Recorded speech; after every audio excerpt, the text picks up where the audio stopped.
Hi, hello. In this video, I will talk on the breaking the engagement as mentioned in Baqara Surah 236. And you commit no error by divorcing the woman before touching them or before setting the dowry for them.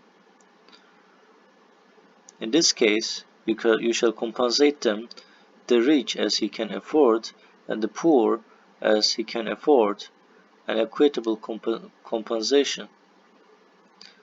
This is a duty upon the righteous. If you divorce them before touching them, but after you had set the dowry for them, the compensation shall be half of the dowry, unless they voluntarily forfeit their rights, or the party responsible for causing the divorce chooses to forfeit the dowry. The forfeit is closer to righteousness. You shall maintain the amicable relations among you. God is seer of everything you do. So here I understand that there is a guy intend to marry and the female accepting to marry. So it can change according to the dynamics of the society, and the dynamics are different than the previous time we see, but still, so because nowadays we don't, the guys do not set the dowry actually, but anyway, there are still things, but we can still try to understand what this verse tells us.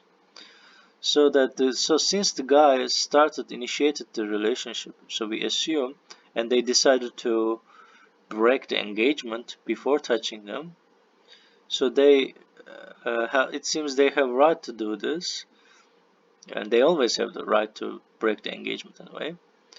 If you divorce them before touching them, but so that if you give someone a promise, at least you should, so that you can give half of the dowry, unless they voluntarily forfeit. So, and God says that the voluntarily forfeit is better in this case because they there there is no attachment between them, so they didn't touch each other, so that it was not, so the physical relationship was not started.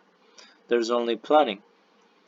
But from this verse, we can assume that for the marriage preparation, for the marriage planning, female is making assumptions, making plan, and so that's why I think God wants the uh, guys to pay for the female.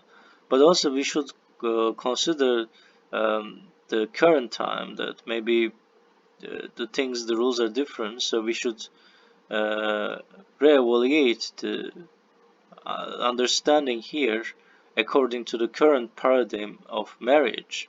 So because there's no dowry nowadays, and females are making money, and yeah, so there are other things, and the divorce rules are different, and and in fact, according to Quran, is marriage is sort of not exactly same like this. So that's all I want to say in this video, and thanks for watching this video. And that's my interpretation of the verse according to the current findings. And if I'm not doing it, like if I'm reading the verses like it's sort of only historically important, I think that wouldn't be good for me, because uh, historically important texts are not, because it's not like useful. It means you don't appreciate it, you don't try to understand it. And if you have any opinion about it, and you can mention it. And thanks for watching this video, and hope to see you in the next video.